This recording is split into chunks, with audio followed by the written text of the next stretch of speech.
Hi, this is Linda Heath coming to you from Big Imperial Beach, and I have the distinct honor and pleasure today of interviewing Mr. Brian Lippe, who is a former commander of Navy SEALs and a phenomenal photographer. So let's begin. How are you today? Doing great. Thank you. Why don't you start, give us a little bit about your background. Who are you, so to speak?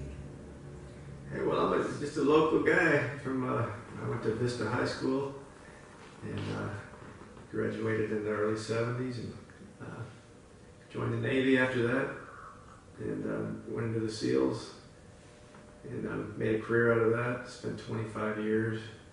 And during that time, I was always doing a little bit of photography, but I never really had the time to do a lot of it. I was always kind of busy doing things, you know, so I didn't have the time to get behind the camera. I was, you know, jumping out of airplanes and all that kind of stuff. You know. Yeah. So what made you decide to go in the Navy? Well, you know, I went to Alaska to work in the fishing industry after high school. So I think it was one day I was up to my knees in shrimp, and it was cold and wet and miserable. And I thought, you know, I don't think I want to make a career out of this. What else could I do? And I hadn't, you know, really had too much luck going to college because I wasn't really sure what I wanted to do. So I'd take some classes, but I really didn't know that I wanted to do anything in particular. And I didn't want to waste time if I didn't have a goal, you know. So I joined the Navy when I came back, and I started out as a CB, actually. I was going to learn a trade. And then my CB battalion was on their way to Diego Garcia in the middle of the Indian Ocean. I decided, I wonder if I can get a job down near San Diego, near my home. And I saw this thing in a magazine in the Navy called Link Magazine. It had all the career progression news, you know, so I saw this thing. They were looking for Navy SEALs at the time, and I thought, yeah, maybe I'll try that. So they just happened to have a guy coming to do a screening test. And the guy lives here in town. His name's Frank Thornton. Everybody around here knows him. And he had medals from here to here, and he just happened to be coming up the next day to do this test. And so I took the test, and I passed the test, and they had me working as Radar O'Reilly anyway. I wasn't even really doing my job. I was an electrician, so I typed myself a set of orders, and I got the CO to sign them, and I was off to San Diego. Perfect job, perfect job. Well, I can identify with the Alaska part. I lived there for 35 years. Wow, no kidding. Yeah, got to be way too cold for me. Yeah, I've still got a bunch of friends up there, and some of my SEAL friends have stayed up there after they went up there for training. But and then. You know, I was in the Navy, and I just kept having choices. It was every couple of years I had it's like the dirt road fork went off one way or the other, and it was just that way or that way, and I kept going, and it was always fun. And I got commissioned and got to be an officer, and I went to school along the way. I always went to school, so and then I ended up my career back here in California. I spent some time on the East Coast, but I came back here and wanted to be a finance guy, and so I did that. I went to work for Smith Barney, and I did stocks and bonds and all that stuff for a number of years in financial planning. I was a certified financial planner, and got a couple master's degrees while I was along the way. And then I didn't love that. I mean, I like to help people, but I really didn't like soliciting people so much. But it was nice when I had clients and I could help them out. Basically, I just made rich people richer. That's all I did. That sounds about right. Oh my! And then I had a couple of contracts with the Navy, defense contracts after 9/11. So I was doing two jobs, and so I worked for the SEAL headquarters, and I worked for the Navy Installations Command, and did some more financial stuff with them. In fact, the coastal campus down here was one of my proposals. So. When we were looking at ranges and different training areas, and when that became available, my recommendation was just move everybody down there, and here we are 10 years later, and they're doing that. So it's kind of now that I live here, I'm not sure it was good. No, it'll be great. It'll be good for the neighborhood, and good for IB, and it'll be great for the Navy, and great for the SEAL teams too. So it's pretty much a win-win, I think. Right, it'll keep everybody home for a change instead of being sent off. So that was one of the criteria that the Admiral asked us to look at when we did that study. So yeah.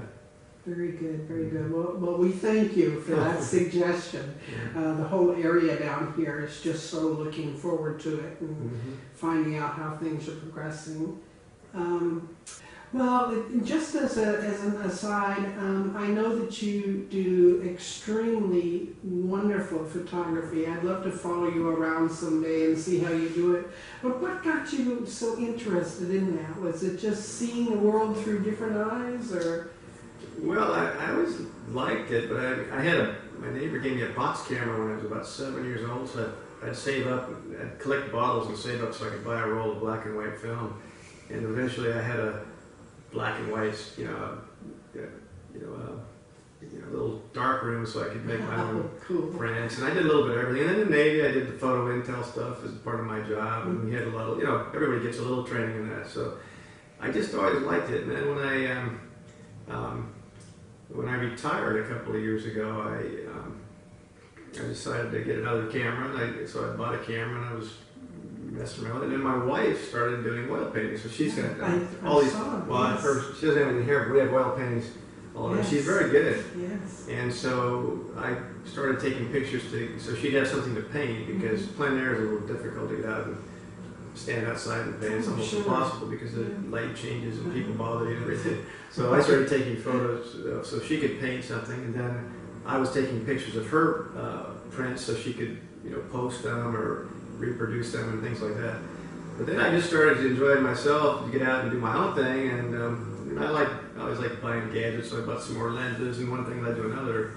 And then I got sick too, and I was kind of home-ridden practically for about a year. And then after I got over that, I decided I was completely retired, and I thought, well, what am I going to do with my time? And this is the hobby I chose, so I decided to go out but then I decided to share those, because I think there are other people that can't get out every day. It's true. So that was sort of my way of volunteering and giving back something. And so that was how that came about. I didn't know if people would even like them initially, but people started asking me to put them on there, and at first I just put a few. Then Darren Case, this local friend of mine, he was putting stuff on there every day, and so he kind of inspired me to just, why not? If people like it, they're great. If they don't like it, they'll tell me, and I can, quit putting them on there. Give me fair warning. I'll quit doing it. I don't care. I'm not trying to make money. I'm not trying to sell anything. So I didn't really, I didn't have any shame in it. Let's put it that way.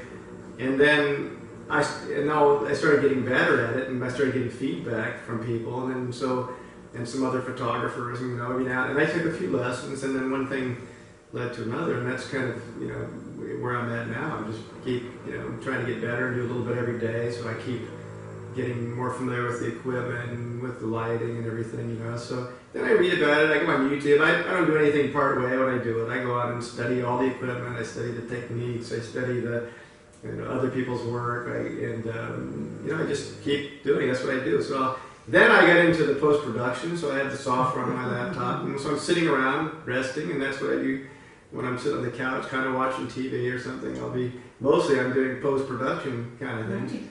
Along with a little web surfing or whatever. And then I got into printing a little bit, because printing is a whole other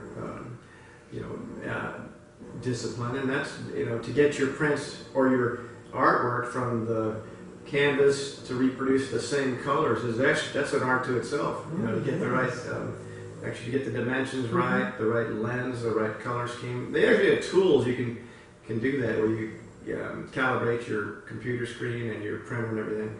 I don't go that far. I know how to do it, but basically I'm just happy to get a print and then frame it. I can practice doing the framing and the mounting and a little bit of that kind of thing.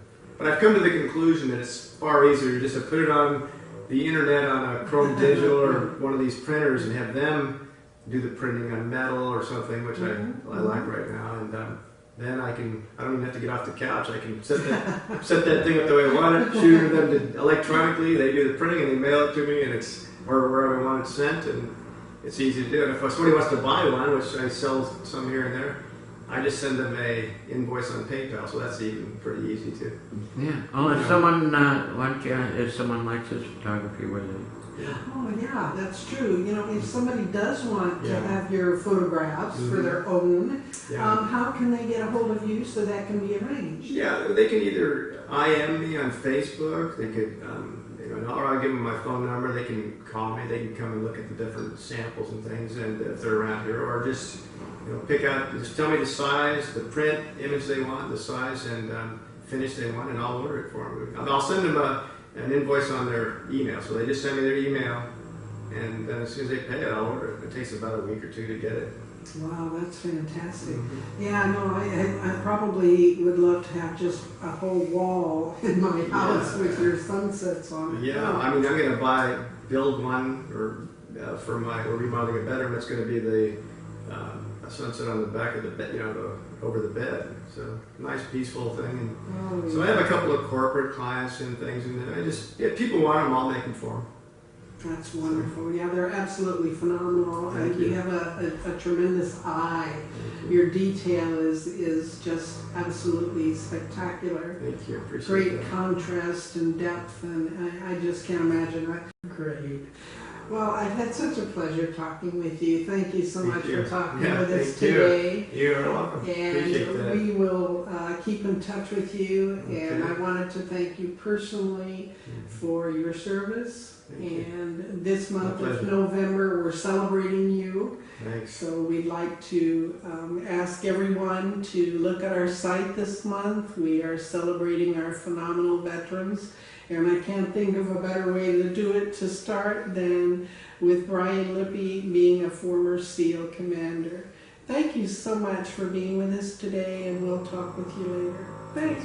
Thank you. Bye.